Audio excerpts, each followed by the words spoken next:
Hello everyone, कैसे हैं आप लोग। आई होप बहुत अच्छे होंगे, खुश होंगे और स्वस्थ होंगे।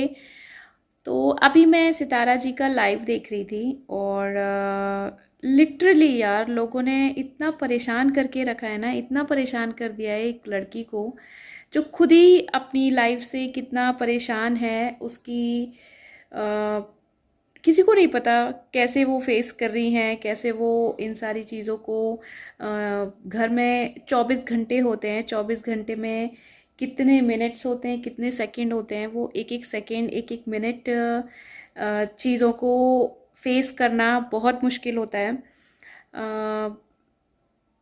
टफ है काफ़ी। और ऊपर से लोगों के ताने, लोगों का रिएक्शन, लोगों का झूठ। एक बार सच होता ना तब भी ठीक था, लेकिन यार इंसान की बातों से और उस सब से दिख जाता है यार कि वो झूठ नहीं बोल रहा है, वो झूठ नहीं है। इतना कुछ इंसान झूठ नहीं करेगा, इतना सब कुछ। और मान लो वो निकाहनामा दिखा भी देती हैं लाइव, तो फिर क्या होगा। आप लोग फिर सैलरी दोगे उनको जाके उनके घर पे कि हाँ भाई तुम्हारे पति ने तो दूसरी शादी की है, अब तुम्हारा घर खर्च कैसे चलेगा, चलो हम तुमको सैलरी बांधते हैं जिससे तुम अपने बच्चों का पेट पालो। आप लोग सैलरी दोगे जाके, क्या करोगे। अगर आप लोग को पता भी लग गया ये सच है झूठ है तो क्या करोगे। आप लोग सैलरी दोगे उनको जाके, मतलब छोड़ दो यार। अब बता रही थी वो लाइव में कि किसी ने एफआईआर की धमकी दी है, लोग उनको अब एफआईआर की धमकी दे रहे हैं कि ये झूठा है, आपका कोई रजिस्टर नहीं हुई है मैरिज कौसर और साजिद के नाम से। तो यार रजिस्टर कभी कभी नहीं हो पाती है, ये सरकारी चीज़ों में काफ़ी डिले होता है। और हमारे इंडिया में भी मैरिज सर्टिफिकेट कितना जल्दी हो जाते हैं, कितने जल्दी बन जाते हैं लोगों के। मेरा मैरिज सर्टिफिकेट मेरी शादी के 3-4 साल बाद बना है, मैं अपना ही बता देती हूँ।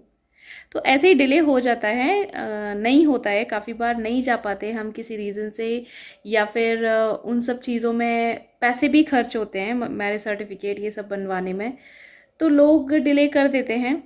और मेरे साथ प्रॉब्लम ये था, मेरी शादी कानपुर में हुई थी तो हम लोग हैदराबाद चले गए थे। फिर जब कानपुर वापस गए, एक दो बार तो हम भूल ही गए कि हमें सर्टिफिकेट, जब कभी डॉक्यूमेंट में कहीं लगा मैरिज सर्टिफिकेट तब हम लोगों ने बनवाया। और तो ये सब चीज़ों में डिले होता है और कई एक बार ही नहीं हो पाता, मैरिज सर्टिफिकेट ऐसे नहीं बन पाते, भूल भी जाते हैं और कभी आलस पे भी टाल देता है इंसान, जब ज़रूरत पड़ती है तब बनवाता है। तो प्लीज़ अब पीछा छोड़ दो किसी का। आपको बनाना है तो एक आप पॉजिटिव वे में, ठीक है, व्यूज़ के लिए कर रहे हैं ये सब, तो आप एक और कुछ और भी तरीके होते हैं यार व्यूज़ लेने के, कुछ और भी टाइटल और थंबनेल होते हैं, कुछ और भी एक पॉजिटिव स्पीच होती है, उस तरीके से आप दे सकते हो।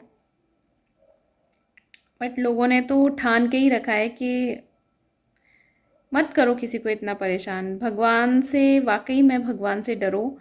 और दुनिया में कितनी तकलीफ़ें हैं लोगों को, कब नहीं पता, सच में नहीं पता कि आगे कल क्या होने वाला है। क्या पता वो चीज़ हमारे साथ ही घट जाए, जो आज हम जिस चीज़ के लिए बोल रहे हैं, इतना गर्व, इतना प्राउड कर रहे हैं, वो चीज़ क्या पता कल हमारे साथ ही हो जाए।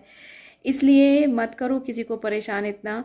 और बस क्या कहूँगी मैं, सितारा को तो बस यही बोलूँगी कि बहुत हिम्मत है उनमें, जो ये सब चीज़ें फेस कर रही हैं। वो बस ये सारी चीज़ें फेस सिर्फ अपने बच्चों के लिए कर रही हैं, और ये बात सही भी है। अपने बच्चे के लिए ना माँ कुछ भी कर सकती है, कुछ भी कर सकती है, हर चीज़ से, इस दुनिया में जितनी भी चीज़ें हैं ना, हर चीज़ों से लड़ सकती हैं। बस चलिए मिलते हैं अपने नेक्स्ट वीडियो में, तब तक के लिए बाय बाय, टेक केयर, ध्यान रखिएगा।